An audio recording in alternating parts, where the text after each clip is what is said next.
الحمد لله رب العالمين والعاقبة للمتقين والصلاة والسلام على سيد الأنبياء والمرسلين نبينا محمد وعلى آله وصحبه أجمعين وبعد.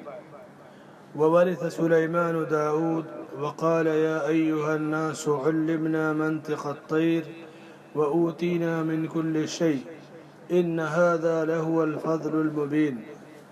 اور سلیمان علیہ السلام داؤد علیہ السلام کے وارث ہوئے اور لوگوں سے کہا کہ لوگوں ہمیں پرندوں کی بولی سکھائی گئی ہے اور ہمیں سب کچھ اس میں سے دیا گیا ہے، یقیناً یہ کھلا ہوا فضل الہی ہے. سلیمان علیہ السلام، یہ سورہ نمل ہے، 16 نمبر آیت. سلیمان علیہ السلام داؤد علیہ السلام کے بیٹے تھے، اور داؤد علیہ السلام کے بہت سارے بیٹے تھے، اور ان میں جو وراثت ملی علم کی اور نبوت کی، بادشاہت کی، وہ سلیمان علیہ السلام کو ملی. تو فرمایا کہ سلیمان علیہ السلام اپنے والد داؤد علیہ السلام کے وارث ہوئے. نبوت اور بادشاہت کی وراثت ان کو ملی، اس لیے کہ انبیاء مال و دولت نہیں چھوڑتے بلکہ ان کی وراثت علم ہے، جیسا کہ حدیثوں میں بڑی صراحت سے ہے. نبی صلی اللہ علیہ وسلم فرماتے ہیں کہ ہم انبیاء کی جماعت درہم و دینار نہیں چھوڑتے، ہماری وراثت علم ہے. ان کو بادشاہت دی گئی، بادشاہت کے ساتھ سارے جانوروں کی زبان کو سمجھنے کا علم دیا گیا. یہاں پرندوں کا خصوصی ذکر کیا گیا. دنیا میں اب تک کوئی حکومت یا حکمراں یا بادشاہ نہیں آیا جو انسانوں کے ساتھ پرندوں اور جانوروں کی بھی زبان اور بولی کو سمجھتا ہو. یہ بہت بڑی بادشاہت اللہ نے سلیمان علیہ السلام کو دی تھی. اور سلیمان علیہ السلام اپنے والد داؤد علیہ السلام کے وارث تھے. اس آیت میں جو مسائل ثابت ہوتے ہیں، پہلی چیز کہ اللہ جسے چاہے نبوت یا بادشاہت وراثت میں دے سکتا ہے. دوسری چیز کہ بادشاہت بری چیز نہیں ہے. جیسے کہ دنیا میں آپ دیکھیے بہت سارے لوگ جیسے اخوانی ہیں، حزبی ہیں، جماعت اسلامی خیال کے لوگ ہیں، یہ لوگ بادشاہت کے مخالف ہیں. یہ کہیں گے کہ اسلام میں بادشاہت نہیں ہے، اور یہ لے دے کے سعودی عرب کی بادشاہت کو نشانہ بنائیں گے. یہ فکر غلط اور باطل فکر ہے، قرآن کے معارض فکر ہے. بادشاہت کو غلط کہنے والا انبیاء کو غلط کہتا ہے. سلیمان علیہ السلام کی بادشاہت کا وہ انکار کرتا ہے جو کہ اللہ کی دی ہوئی بادشاہت تھی. اسلام میں نظام حکمرانی، بادشاہت ہو، خلافت ہو، امارت ہو یا انتخاب کے ذریعہ، اس کی کوئی بڑی حیثیت نہیں ہے. حکمراں جب بن جائے تو اپنی عوام کے ساتھ عدل و انصاف کرے، یہ مطلوب ہے. کیسے اسے کرسی ملی، بادشاہت ملی، اس کی کوئی حیثیت نہیں ہے. اس لیے اسلام میں بادشاہت بری چیز نہیں بلکہ اللہ کی ایک نعمت ہے. بادشاہت کی مخالفت کرنے والے عمومی طور سے حزبی، اخوانی، مردودی یہ لوگ ہیں جن کا یہ عمل یا مخالفت خود مردود، عمل مردود ہے. دوسرا مسئلہ جو اس آیت میں ثابت ہوتا ہے کہ اللہ کسی کو نعمت دے تو اس نعمت کو لوگوں میں بیان کیا جا سکتا ہے.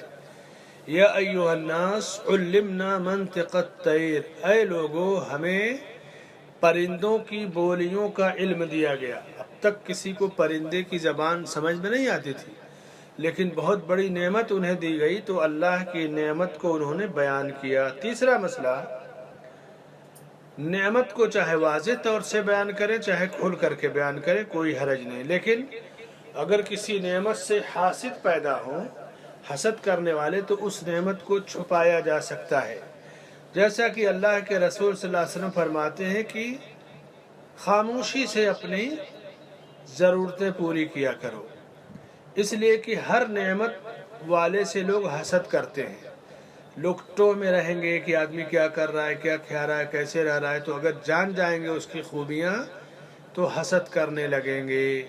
تو نبی صلی اللہ علیہ وسلم فرماتے ہیں کہ اپنے کاموں کو چھپا کر کے مکمل کرنے میں اللہ سے مدد طلب کرو، اس لیے کہ ہر نعمت والا محسود اور حسد کیا گیا ہوتا ہے۔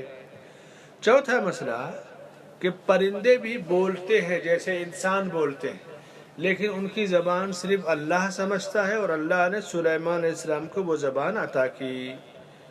پانچواں مسئلہ کہ زمین میں جتنی مخلوق ہے اللہ کی تسبیح بیان کرتی ہے۔ وَإِن مِّن شَيْءٍ إِلَّا يُسَبِّحُ بِحَمْدِهِ وَلَكِن لَّا تَفْقَهُونَ تَسْبِيحَهُمْ، فرمایا کہ کوئی بھی مخلوق ہے جو زمین میں، آسمان و زمین کے بیچ، یہ سب اللہ کی تسبیح بیان کرتے ہیں، لیکن تم ان کی بات یا ان کی تسبیح کو نہیں سمجھتے۔ چھٹا مسئلہ، اللہ نے سلیمان علیہ السلام کو پرندوں کی بولی دی اور حکومت کرنے کے لیے جن چیزوں کی ضرورت پڑتی ہے وہ ساری کی ساری چیزیں دی۔ وَأُوتِينَا مِن كُلِّ شَيْءٍ، یہ عام ہے ہر چیز کے لیے، اللہ تعالیٰ زیادہ جانتا ہے کہ کیا کیا ضروری چیزیں ہیں۔ ساتواں مسئلہ،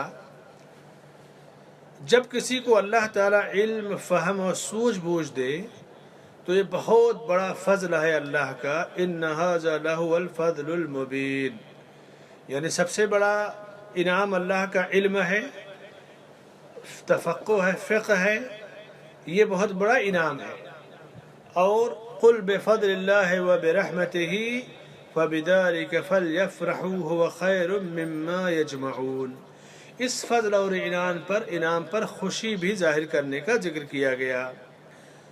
آٹھواں مسئلہ کہ پرندے کون سی زبان بولتے ہیں، جیسے اردو، ہندی، عربی، تیلگو، یہ زبانیں انسانوں کی ہیں، پرندوں کی کیا ہے؟ اس کا علم اللہ کے پاس ہے، کون سا پرندہ کیا بولتا ہے اس کا علم اللہ کے پاس، لیکن جس ملک میں جو زبان بولی جاتی ہے عمومی طور سے اسی زبان کے اشارے کو پرندے سمجھتے ہیں، اور اسی لحاظ سے ان کو بھگائیں گے، بلائیں گے جانوروں کو اپنی اپنی زبان کے لحاظ سے۔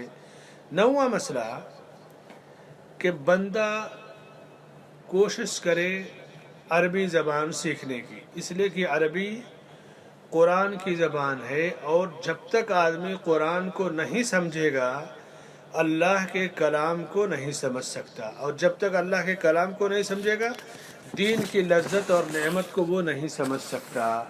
تو جتنا زیادہ ہو انسان اللہ کے کلام کی زبان کو سیکھنے کی کوشش کرے۔ اسلام کا پورا خزانہ عربی میں ہے، قرآن، سنت، سب کچھ عربی میں ہے۔ دوسری زبانوں کی وہی حیثیت ہے کہ جہاں جس زبان کی ضرورت پڑے سیکھ کر کے اس میں اللہ کے دین کو پہنچایا جائے، پھیلایا جائے۔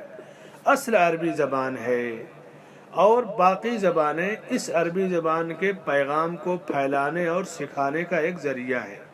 آج معاملہ الٹ گیا، آج عربی اصل نہیں رہ گئی، دوسری زبانیں اصل ہیں، جبکہ اصل زبان سیکھنے سے بندے کو اللہ کا کلام اور قرآن کی معنویت اور پیغام کو سمجھنے میں آسانی ہوتی ہے۔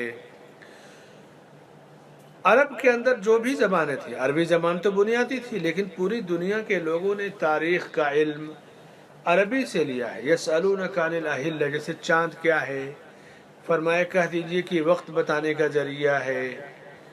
آسمان اور زمین جب سے پیدا ہوئے 12 مہینے ہیں، یعنی ساری چیزوں کی اصل قرآن کے اندر ہے۔ علم سائنس ہے، علم جغرافیہ ہے، قل سیروا فی الارض، زمین میں گھومو پھرو، تو جغرافیہ میں کیا ہے کہ زمینی حیثیت کا علم ہوتا ہے۔